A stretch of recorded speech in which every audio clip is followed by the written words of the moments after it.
Details చూస్తే జనసేన అధినేత పవన్ కళ్యాణ్ ఏ నియోజకవర్గం నుంచి అసెంబ్లీ ఎన్నికల బరిలోకి దిగుతారని సస్పెన్స్ కు తెరపడింది. పిఠాపురం నుంచి పోటీ చేయబోతున్నట్టు ఆయన స్వయంగా ప్రకటించారు. ప్రస్తుతం ఎంపీగా పోటీ చేసే ఆలోచన లేదని, ఎమ్మెల్యేగా పోటీ చేయాలని ఉందని ఆయన స్పష్టత ఇచ్చారు. ఈ మేరకు జనసేన సోషల్ మీడియా సమావేశంలో పవన్ కళ్యాణ్ అధికారికంగా ప్రకటించారు. గత ఎన్నికల్లో జనసేన భీమవరం, గాజువాక నియోజకవర్గాల్లో పోటీ చేసింది. అందుకే నేను ఈ స్థానాలన్నింటినీ కూడా 19లో నేను చాలా ఒక 30 స్థానాల్లో పోటీ చేద్దాం అనుకున్నాను. ఆ రోజు నన్ను అందరూ కూర్చోబెట్టి ఇవి చేసి ఒత్తిడి పెడితే నిస్సహాయత వదిలేశాను. నా దారుణం ఏంటంటే నేను ఓడిపోతున్నాను సంగతి కూడా నాకు తెలుసు. కానీ యుద్ధం చేసేటప్పుడు ఇంక ఓటమి చేయాలి అపజేయాలని ఆలోచించాం, యుద్ధమే చేయాలి. నాకు ఆ జ్ఞానం ఉంటుంది కదా, మనకు ఓట్లు పడతాయా పడవని. భీమవరంలో కూడా నాకు ఓడిపోతాను అర్థమైంది. నాకు ప్రచారం ముగించగానే నాకు అర్థమైంది నేను భీమవరంలో ఓడిపోతాను. గాజువాకలో అయితే ఎలా ఓడిపోతాను నాకు అర్థమైంది. భీమవరం ప్రచారం నాకు అర్థం, నేను ఓడిపోతాను. వీటన్నిటినీ తట్టుకొని సినిమాలన్నీ ఆపేసుకొని డబ్బులు లేక కొన్ని నేషన్ వైడ్ ఫిల్మ్స్ తీయగలిగే కేపబిలిటీస్ ఉండి ఇంత అభిమాన బలం ఉండి నేను అనుకుంటా ఉన్నా, ఒకటికి ఇంత పిచ్చి మంచిదా అని అనుకున్నా. ఓడిపోయిన తర్వాత సమాజం మీద కానీ దేశం మీద ఇంత పిచ్చి మంచిదా అనుకున్నా. కానీ భగవంతుడు నాకు ఒకటే చెప్పాడు, అది నీ బాధ్యత నువ్వు నిర్వర్తించు, కర్మయోగి నువ్వు, అంతే చేయాలి, కర్మయోగమే చేయాలి, ఫలితం నీకు అనవసరం. పార్టీని ఎలా నడపాలో నాకు తెలియలేదు, డబ్బులు ఎక్కడి నుంచి వస్తాయి. అలాంటి సమయంలో నాకు వెన్నంటి ఉన్న నా స్నేహితుడు, నా సన్నిహితుడు నేను త్రివిక్రమ్ శ్రీనివాస్ గారికి మనస్ఫూర్తిగా ధన్యవాదాలు తెలుపుతున్నాను. అంటే నేను సమాజం కోసం ఆలోచిస్తే నా కోసం ఆలోచించేవాడు ఒక ఉండాలి కదా. అలాగా వచ్చి నా కోసం ఒక వకీల్ సాబ్ అనే సినిమా చూపించి ఇది బాగుంటుందేమో చూడండి అంటే అలాగా వచ్చి ఒక 3-4 సినిమాలు చేశాం. నా కోసం ఆయన స్క్రిప్ట్ రాసి, ఆయనకి ఏమాత్రం నేను పాలిటిక్స్కి వెళ్ళడం ఇష్టం లేదు ఆయనకి.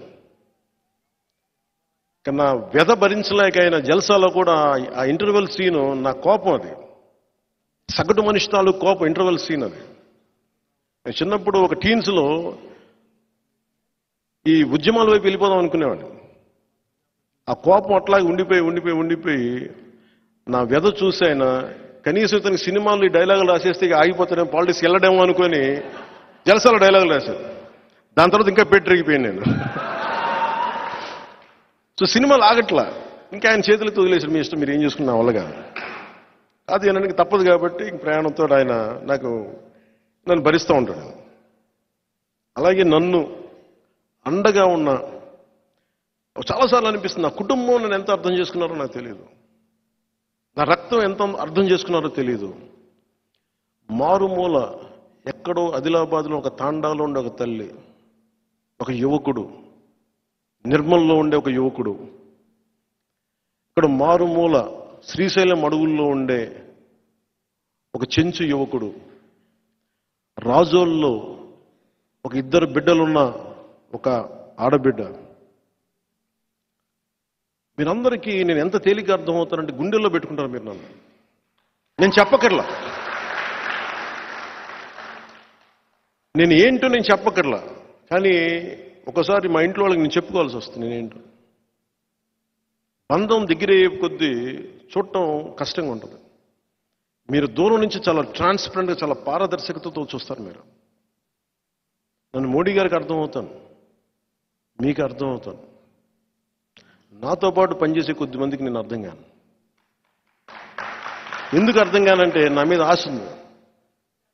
ఒక కప్పు కాఫీ ఇచ్చి కూడా ఎమ్మెల్యేలు ఆశిస్తారు నా దగ్గర. ఒక ఆరెంజ్ జ్యూస్ ఇచ్చి కూడా నా మీద నువ్వు ఎమ్మెల్యే అయిపోవాలని ఆశిస్తారు నా మీద.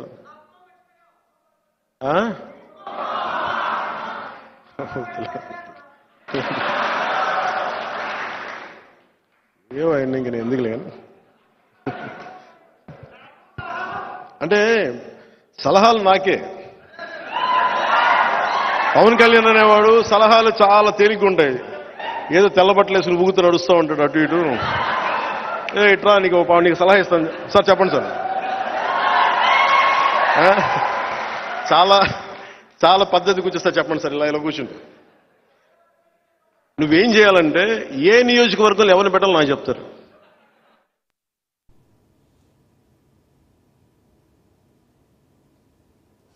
జనసేన అధినేత పవన్ కళ్యాణ్ ఏ నియోజకవర్గం నుంచి అసెంబ్లీ ఎన్నికల బరిలోకి దిగుతారనే సస్పెన్స్ కు తెరపడింది. పిఠాపురం నుంచి పోటీ చేయబోతున్నట్టు ఆయన స్వయంగా ప్రకటించారు. ప్రస్తుతం ఎంపీగా పోటీ చేసే ఆలోచన లేదని, ఎమ్మెల్యేగా పోటీ చేయాలని ఉందని ఆయన స్పష్టత ఇచ్చారు. ఈ మేరకు జనసేన సోషల్ మీడియా సమావేశంలో పవన్ కళ్యాణ్ అధికారికంగా ప్రకటించారు. గత ఎన్నికల్లో జనసేన భీమవరం, గాజువాక నియోజకవర్గాల్లో పోటీ చేసింది. ఓట్ బ్యాంక్ కాదు ఇది, మధ్య తరగతి అనేది ఒక ఓట్ బ్యాంక్ కాదు. అందుకే అందరూ దాని గురించి మాట్లాడడం, పట్టించుకోరు. ఎందుకంటే నిజంగా మధ్య తరగతి సగటు మనిషి మేల్కొంటే ఈ దేశంలో రాజకీయం మారిపోతాయి. మనస్ఫూర్తిగా చెప్తున్నాను నేను. మీ వేదనలు, మీ కోపాలు, మీ తాపాలు ఇంటర్నెట్లో, సోషల్ మీడియా హ్యాండిల్స్లో కొట్టేసి వదిలేస్తున్నాం. అది ఒక మొదటి అడిగే. మళ్ళీ తర్వాత అడుగు ఎలక్షన్ దాకా తీసుకురావడం. ఇప్పుడు నేను కూడా కూర్చోబెట్టి నా ఈగోతోట దేనితో జనసేన 14-15% పెరిగిపోయింది నా యావరేజ్ అని ఆ ఈగోతో వెళ్తే ఓట్లు పెరుగుతాయి, కొన్ని సీట్లు రావచ్చేమో. కానీ జనం ఏమో కోరుకున్న సగటు మధ్యతరగతి మనుషులు ఏం కోరుకుంటున్నారో వాళ్ళకి కావాల్సిందైతే జరగదు. మధ్యతరగతి మనిషి ఏం కోరుకుంటాడో, మీరందరూ కలవాలి, వీళ్ళు కలిస్తే బాగుంటుంది. ఈ రోజున జనసేన, భారతీయ జనతా పార్టీ, తెలుగుదేశం పార్టీ కలిసినాయి అంటే ఒక మధ్యతరగతి మనిషి ఏం కోరుకుంటాడో అదే చేసింది.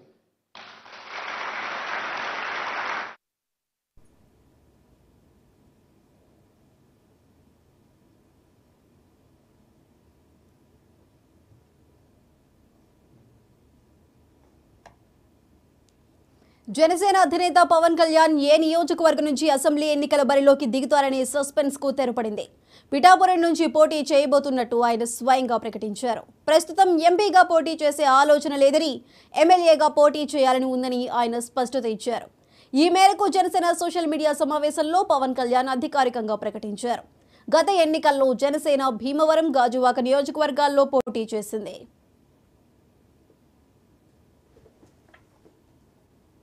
అర్థం చేసుకుని చాలా అత్యున్నత ఉత్తమ స్థితిలో ఉన్న రాజకీయ నాయకులు ఉన్నారు. నేను వీళ్ళందరినీ నాకు అది ఆ ధైర్యాన్ని తీసుకొని నేను ఒకరోజు బాగుంటుంది. భగవంతుడు నాకు ఇంత పార్టీ పెట్టే ప్రేరణ ఇచ్చాడంటే ఖచ్చితంగా నారు పోసిన వాడు నీరు పోయాడా ఉంటుంది. ఆ గుడ్డి నమ్మకంతో వచ్చాను. మీకు కింద దారంత గతుకులు ఇల్లేమో దూరం, చేతిలో దీపంలో ధైర్యమేమో కవచం. ఆ పదం ఎందుకు వాడానంటే నాకేం తెలియదు. నాకు పవన్ కళ్యాణ్ సాధించగలగాలి, దశాబ్ద కాలం పార్టీని నడపగలగా, మీరు ఎందుకు సాధించలేరు మీ స్థాయిలో? నేను మీలాంటి వ్యక్తినే, నాకు భయాలు ఉన్నాయి, నాకు కుటుంబం ఉంది. కానీ అన్నిటినీ అధిగమించి నానా స్థాయిలో రోజు ఒక్కొక్కటి చిన్న అధిగమిస్తూ ఉంటాను. నేను మా స్టాఫ్ అందరికీ చెప్తాను, ఇదే ఇక్కడ గుంటూరు జిల్లాలో ఉండే ఒక భర్తను కోల్పోయిన ఒక వితంతు, ఒక పెద్ద ఆవిడ నెలకి 5,000 రూపాయలు చొప్పున పంపిస్తూ ఉంటారు పార్టీకి.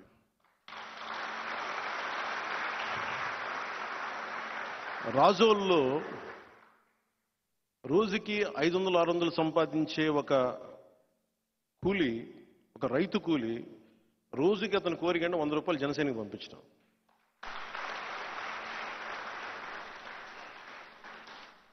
సో నేను కూడా సినిమాలు ఎందుకు కావాలి, ఎందుకు చెయ్యాలి అంటే నేను ఎవరిని దేహి అని అడగలేను. నేను ఇష్టంగా ఇస్తే తీసుకుంటాను, కానీ బాధ్యత వహించమని చెప్తాను ప్రతి ఒక్కరికి.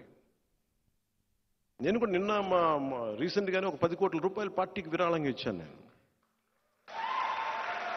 అంటే నేనేమనుకుంటానంటే ఒక రైతు కూలీకి 100 రూపాయలు ఇవ్వగలిగినప్పుడు పవన్ కళ్యాణ్ 10 కోట్లు ఇవ్వలేడా? ఇది నేను ఆలోచించాను.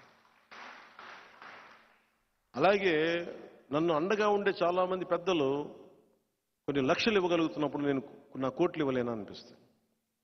అన్ని దాచుకుని ఏం చేసుకుంటాను నేను? కామన్ మ్యాన్ ప్రొడక్షన్ ఫోర్స్ పెట్టినప్పుడు ఇదే మాట మాట్లాడాను. డబ్బులు సంపాదిస్తున్నాం, ఏం పెట్టుకుంటాం ఆ డబ్బుని? ప్రజలకి పంచలేని డబ్బు ప్రయోజనం ఏంటి? డబ్బు అవసరం, అంతేగాని డబ్బుని తీసుకొని ప్యాకెట్లో పెట్టుకుని మూల పంచడానికి అది. డబ్బు అనేది అవసరం. నేను సినిమాలే చేయకపోతే నాకు డబ్బు రాదు. ఇన్ని వేల మంది రైతులకి, కౌలు రైతులకి ఇవ్వగలిగే స్థాయి ఉండేది కాదు నాకు. సో డబ్బు సంపాదన చాలా అవసరం. ఇది ఎందుకు చెప్తున్నాను ఈ మాట అంటే, వెల్ఫేర్ వర్సెస్ డెవలప్మెంట్. వెల్ఫేర్ అంటే ప్రజల తాలూకు సమాజం, వాళ్ళకి కష్టాలకి మనం అండగా ఉండటం, వాళ్ళు చేయలేని పరిస్థితుల్లో ఉన్నప్పుడు మనం చేయూతనివ్వడం. అలాగే అభివృద్ధి కూడా కావాలి. అభివృద్ధి అనేది మనం సింపుల్గా చెప్పాలంటే, నేను సినిమా చేస్తే వచ్చిన డబ్బుని వెల్ఫేర్ అనే కౌలు రైతుల ద్వారా నేను ఇస్తాను. నేను అర్థాన్ని అసలు సినిమాలే చేయలేకుండా ఎక్కడి నుంచి తీసుకురాను డబ్బులు? అభివృద్ధి అనేది లేకుండా ఎక్కడ పథకాలు ఇస్తాం? ఇది ప్రతి మధ్య తరగతి మనిషి ఆలోచిస్తూ ఉన్నాడు దేశంలో. పథకాలు ఉండాలి, వెల్ఫేర్ ఉండాలి. అందుకని జనసేన, టీడీపీ కానీ మేము భారతీయ జనతా పార్టీ వీళ్ళందరం కూడా మేము చెప్తుంది welfare with development, not just welfare. అప్పులు తెచ్చి అభివృద్ధి అనేది కాదు. అందుకని నేను మాటిస్తున్నాను ప్రతి ఒక్కరికి కూడా అభివృద్ధి అనేది ఉంటుంది. దాంతోపాటు జగన్ చేసేదానికంటే కూడా 10 ఇంతలు ఎక్కువే ఉంటుంది. కానీ ఎందుకంటే మాకు అవసరాలు లేవు. ఒక 10 లక్షల రూపాయలు, 10,000 కోట్లు డబ్బు వస్తే రాష్ట్ర ఖజానాలోకి 10,000 కోట్లు వస్తే పాపం జగన్ 5,000 కోట్లు ఉంచుకుంటాడు. ఒక 5,000 కోట్లు దాంట్లో ఒక 500 కోట్లు మిగతా వాళ్ళకి పంచాలి. 4,500 కోట్లలో 500 కోట్లు